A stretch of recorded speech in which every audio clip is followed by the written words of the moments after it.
जी sir. आज पूरे देश में कांग्रेस पार्टी ने सत्याग्रह रखा है, हर जिले में रखा है। मध्य प्रदेश में कांग्रेस का कार्यकर्ता गली गली, खासकर यूथ कांग्रेस का कार्यकर्ता जिलेवार उद्वेलित है, आंदोलित है। आज तानाशाही क्या होती है और तानाशाही का स्वरूप क्या होता है ये सुना था। राहुल जी की सदस्यता समाप्त करना, उसको तानाशाही की शुरुआत की एक प्रारंभिकी बनाई, मेरे को निलंबित किया। अभी विक्रांत भूरिया को जिस वक्त हम सब यहाँ बात कर रहे हैं उस समय वक्त उसके घर सैकड़ों पुलिस भेजकर उसको गिरफ्तार किया है। आप देखो कि कैसे दमन से कार्यकर्ताओं की, आम जन की भावनाओं को दबाया जाता है। ये शिवराज सिंह और नरेंद्र मोदी ने इस देश और इस प्रदेश में लोगों को बताया। हम राजू जी की प्रतिमा के नीचे उनकी शहादत को नमन करते हुए राहुल जी के साथ जो व्यवहार इस सरकार ने और इस सत्ता ने किया है उसका हम प्रतिकार करते हैं। वो प्रतिकार है कि 20,000 करोड़ रुपए की शेल कंपनियां थी, वो पैसा कहाँ और किसका और कैसे था और किसके जरिए आया, ये सवाल पूछना एक लोकतंत्र में गुनाह है। न खाऊंगा न खाने दूंगा, पर बताऊंगा नहीं कि वो किसने खाया और कैसे खाया और क्यों खाया, ये नहीं बताऊंगा। क्या कारण है कि ये राहुल जी ने सवाल किए कि इतना बड़ा अडानी का घोटाला हुआ और आप देश के सामने एक संयुक्त संसदीय कमेटी, जैसा इनने कहा जेसीपी की मांग करते हैं, तो आप कहते हो ओबीसी। ये कहाँ का न्याय है भाई? आप जात पात में, धर्म में और घृणा में देश को बांटना चाहते हो, न्याय नहीं करना चाहते हो। आप ये चाहते हो कि देश आपसे पूछे नहीं कि कहाँ गया पीएम केयर का फंड, कहाँ गया।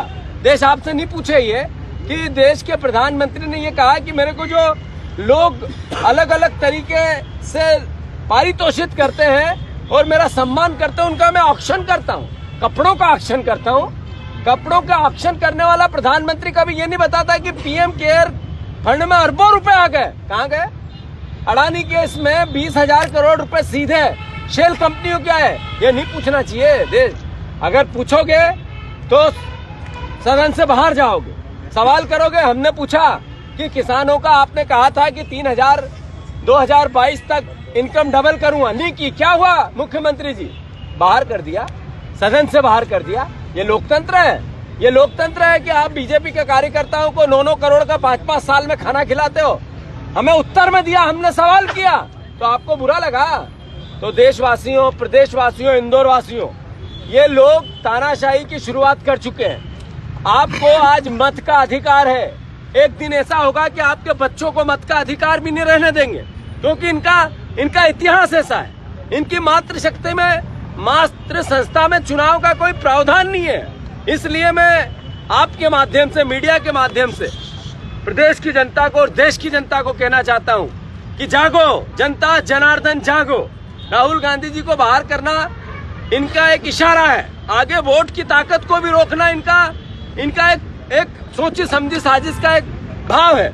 कश्मीर है, वहां पे 370 हटाई, उसके बाद आज तक चुनाव नहीं हुए। क्यों?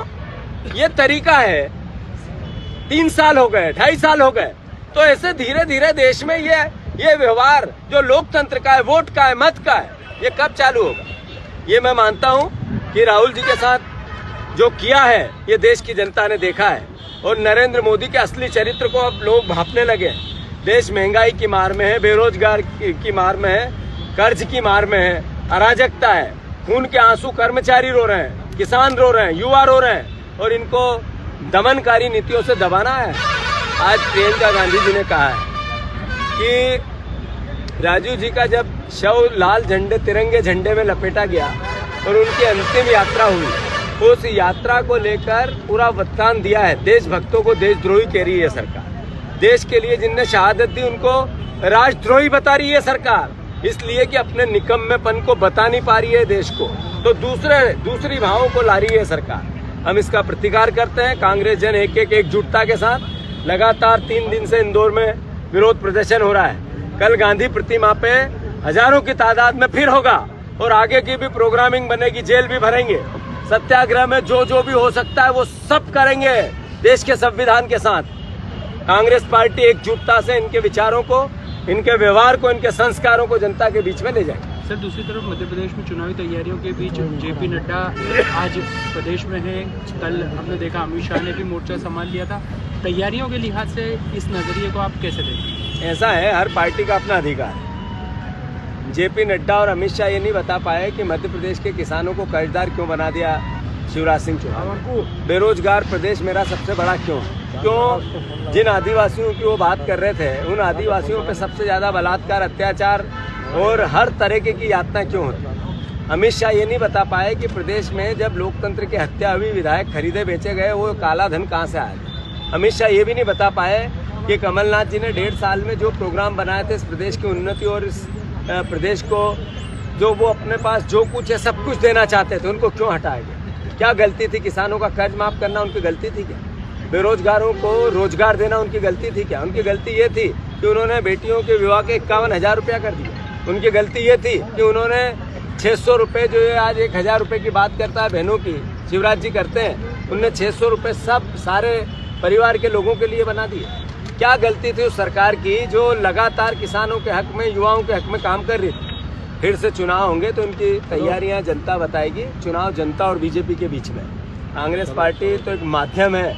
160 सीट से ज़्यादा आके कांग्रेस की सरकार बनेगी और 100% बनेगी। प्राण जाए न वचन जाए इस भाव से बनेगी।